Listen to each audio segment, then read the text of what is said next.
एक 9 to 5 job आपको पैसा तो कमा कर दे सकती है, पर कभी भी अमीर नहीं बना सकती। हर इंसान जानता है कि अमीर बनने के लिए बिजनेस करना होता है, पर क्या ये इतना आसान है? एक बिजनेस खड़ा करने के लिए काफी ज्यादा टाइम, पैसा और एनर्जी खर्च करना पड़ता है, और फिर क्या गारंटी है कि वो सक्सेसफुल हो ही जाएगा? एक रिपोर्ट के अनुसार भारत में शुरू होने वाले 80 से 90% बिजनेसेस पहले 5 सालों में ही फेल हो जाते हैं। हमें हमेशा ये डर रहता है कि कहीं ऐसा ना हो कि हम ज्यादा पैसा कमाने के चक्कर में अपनी मेहनत से कमाया पैसा भी खो बैठें।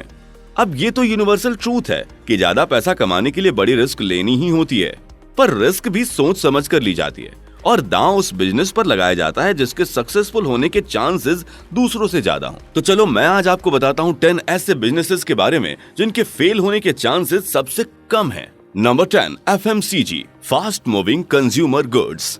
हमारी डेली लाइफ में कुछ ऐसे आइटम्स होते हैं जो हमारे लिए बहुत एसेंशियल होते हैं। एग्जाम्पल के लिए soap, detergent, cosmetic, packed food, toffee and chocolate etcetera. इन्हें फास्ट मूविंग कंज्यूमर गुड्स या FMCG कहते हैं। अगर आप ऐसे प्रोडक्ट्स की मैन्युफैक्चरिंग करके उन्हें सेल करते हो तो इनमें प्रॉफिट मार्जिन काफी लो होते हैं, पर इनकी सेल इतनी हाई वॉल्यूम पर होती है कि आपको ओवरऑल प्रॉफिट काफी हाई होता है।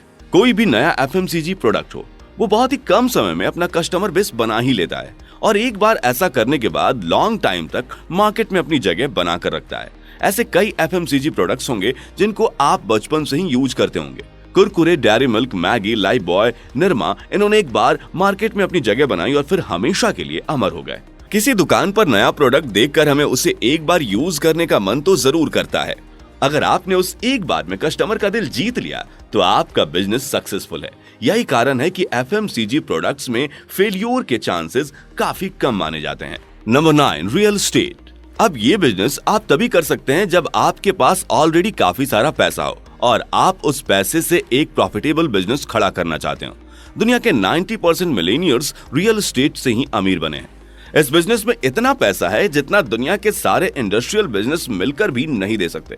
एक रियल एस्टेट प्रॉपर्टी खरीदते समय आपको बस इस बात का ख्याल रखना है कि जिस जगह वो प्रॉपर्टी है वो आने वाले समय में बिल्कुल भी वीरान ना हो जाए। That's it. इसके अलावा रियल एस्टेट लॉन्ग टर्म में हमेशा प्रॉफिटेबल साबित होता है। प्रॉपर्टी खरीदने के बाद आप उसे रेंट पर दे सकते हैं, जिससे आपको हर महीने रेंटल इनकम होगी और आपकी प्रॉपर्टी के रेट्स तो लगातार बढ़ ही रहे हैं। रियल एस्टेट बिजनेस में लॉस के चांसेस लगभग ना के बराबर होते। Number 8, self storage facility. अगर आप रियल एस्टेट बिजनेस में इंटरेस्टेड हो लेकिन टेनेंट्स और प्रॉपर्टी के रेगुलर मेंटेनेंस से बचना चाहते हो तो सेल्फ स्टोरेज फैसिलिटी आपके लिए काफी अच्छा बिजनेस साबित हो सकता है। कई ऐसे बिजनेसेस और इंडिविजुअल्स होते हैं जिन्हें स्टोरेज के लिए जगह की जरूरत होती है। Amazon और Flipkart जैसे ई-कॉमर्स कंपनीज की बढ़ती रीच के साथ इनका कस्टमर बेस और ऑर्डर्स भी तेजी से बढ़ रहे हैं। ऐसे में इन्हें अपना सामान फास्ट डिलीवरी के लिए नियर बाई सेंटर्स में स्टोर करके रखना होता है। लोकल बिजनेसेस को भी अक्सर स्टोरेज के लिए जगह चाहिए होती है। वो कहते हैं ना कि वही बिजनेस सक्सेसफुल होता है जो कस्टमर्स की नीड को पूरा कर सके। अपने लोकल में इस बिजनेस की अपॉर्चुनिटीज को पहचानो और सेल्फ स्टोरेज फैसिलिटी का बिजनेस शुरू कर दो। Number 7, transportation business. अब अगर लोग सामान स्टोर करने के लिए जगह खोज रहे हैं तो उन्हें सामान ट्रांसपोर्ट कराने की नीड भी होगी। ई-कॉमर्स और ऑनलाइन प्लेटफॉर्म्स के बढ़ते प्रभाव के कारण ट्रांसपोर्टेशन बिजनेस लगातार न्यू हाइट्स पर पहुंच रहा है और इसमें फेल्योर के चांसेस भी काफी कम होते हैं। ट्रांसपोर्टेशन का सिंपल सा मतलब होता है कि एक जगह से दूसरी जगह ले जाना। अब ये सामान भी हो सकता है और लोग भी। ब्लू डार्ट और शिप रॉकेट की तरह एक शहर से दूसरे शहर तक किसी का पार्सल पहुंचाना हो या ओला या उबर की तरह लोगों को एक लोकेशन से दूसरी लोकेशन तक छोड़ना, ये सब ट्रांसपोर्टेशन बिजनेस के अंडर ही आता है। ट्रांसपोर्टेशन एक ऐसा बिजनेस है जिसकी डिमांड हमेशा रहती है और अगर किसी समय पर डिमांड हाई नहीं है तो डिलीवरी वैन्स और ट्रक्स का use construction sites, mining sites या लोकल कस्टमर्स के गुड्स और मटेरियल्स को ट्रांसपोर्ट करने के लिए भी किया जा सकता है। Number 6, farm and agriculture. Bharat वो देश है जहां की 40% से ज्यादा पॉपुलेशन डायरेक्टली और इनडायरेक्टली एग्रीकल्चर से जुड़ी हुई है। एग्रीकल्चर में सिर्फ फार्मिंग ही नहीं बल्कि एनिमल रियरिंग भी आता है। इस बिजनेस में सबसे बड़ा प्रॉफिट है गवर्नमेंट सपोर्ट। अब जाहिर सी बात है कि फूड ग्रेन्स और दूसरे एग्रीकल्चर प्रोडक्ट्स पूरे देश का पेट भरने के लिए जरूरी हैं। ऐसे में गवर्नमेंट फार्मर्स को बहुत ज्यादा सपोर्ट देती है और उन्हें सब्सिडीज के थ्रू काफी सस्ते रॉ मटेरियल्स और नेसेसरी सर्विसेज प्रोवाइड करती है। एग्रीकल्चर में फेल्योर के चांसेस इसलिए भी काफी कम है क्योंकि गवर्नमेंट आपके प्रोडक्ट को खरीद ही लेती है और इसके लिए आपको फिक्स्ड अमाउंट भी मिल जाता है। बाई चांस आपको मौसम के कारण लॉस भी होता है तो उन लॉसेस को भी कॉम्पेंसेशन के थ्रू कम करने की कोशिश की जाती है। कॉटन, शुगर कैन, सोयाबीन और वीट जैसे कैश क्रॉप्स का प्रोडक्शन करके आप अच्छा खासा पैसा कमा सकते हैं और अब तो वर्टिकल फार्मिंग के थ्रू अर्बन एरियाज में भी फार्मिंग को प्रमोट किया जा रहा है। बात करें एनिमल रेयरिंग की तो जानवरों से मिलने वाले मिल्क और पोल्ट्री फार्मिंग करके मिलने वाले एग्स की भी डिमांड अनएंडिंग होती है। Number 5, pharmacy and medicines. Medicines manufacture करना और उन्हें सेल करना दोनों ही बहुत प्रॉफिटेबल बिजनेसेस हैं। अगर आपके पास इस फील्ड में क्वालिफिकेशंस हैं तो ये आपके लिए बेस्ट बिजनेस साबित होगा। फार्मेसी का मार्केट कभी नहीं गिरता। लोग हर सीजन में बीमार होते हैं और आजकल की लाइफस्टाइल में हर छोटी से छोटी प्रॉब्लम के लिए मेडिसिन्स का यूज किया जाता है, यानी कि कस्टमर्स की कमी कभी नहीं होने वाली। बस अगर लोकेशन का ख्याल रख लिया जाए तो ये बिजनेस प्रॉफिटेबल तो है ही, साथ में इसका सक्सेस रेट भी काफी हाई होता है। Number 4, loans and financial services. हर इंसान चाहता है कि मेहनत से कमाए हुए उसके पैसे पूरी तरह से सुरक्षित रहें और समय के साथ साथ पैसे थोड़े बहुत इंक्रीज भी होते रहें। भारत की पॉपुलेशन का बड़ा हिस्सा अभी भी स्टॉक मार्केट और क्रिप्टो से दूर अपने पैसे को ऐसी जगह रखना पसंद करता है जहां उनके पैसे को कोई रिस्क ना हो।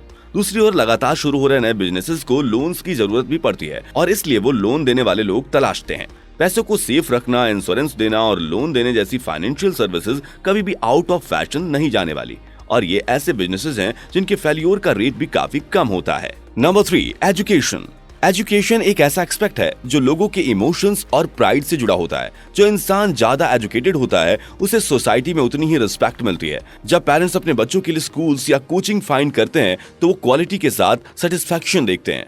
उन्हें वही एजुकेशनल इंस्टीट्यूट पसंद आता है जो उन्हें उनके बच्चों की लॉन्ग टाइम सक्सेस की गारंटी दे पाए। ऑफलाइन कैंपस हो या फिर बायजूस या अनअकैडमी जैसे ऑनलाइन जायंट्स, एजुकेशन इंडस्ट्री में कितना स्कोप है और कितनी ग्रोथ है ये देखने के लिए आपको मास्टरमाइंड होने की जरूरत नहीं है। अगर आप स्टूडेंट्स की एजुकेशनल लाइफ में थोड़ा सा भी वैल्यू ऐड कर पाते हो तो आपको कस्टमर्स की कमी कभी नहीं होने वाली और इसलिए एजुकेशन के बिजनेस को हाई सक्सेस बिजनेस में गिना जाता है।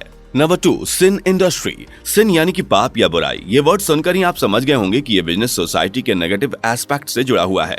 अल्कोहल, टोबैको, सिगरेट और गैम्बलिंग ये सभी सिन इंडस्ट्री में ही आते हैं। गवर्नमेंट भी इन चीजों पर हैवी टैक्सेस लगाती है पर इनमें ऐसा नशा होता है कि लोग कितने भी पैसे खर्च करने को तैयार हो जाते हैं। सिन प्रोडक्ट्स आज से 1000 साल पहले भी एग्जिस्ट करते थे और फ्यूचर में भी इस इंडस्ट्री को कोई नुकसान नहीं होने वाला है। अब मैं ये रिकमेंड नहीं कर रहा कि आप इस इंडस्ट्री का हिस्सा बने, लेकिन जैसा कि शाहरुख खान कहते हैं कि कोई भी बिजनेस छोटा या बड़ा नहीं होता, सिन इंडस्ट्री भी एक बिजनेस ही है और इसने कई लोगों को करोड़पति बनाया है। Number 1, entertainment, media and content.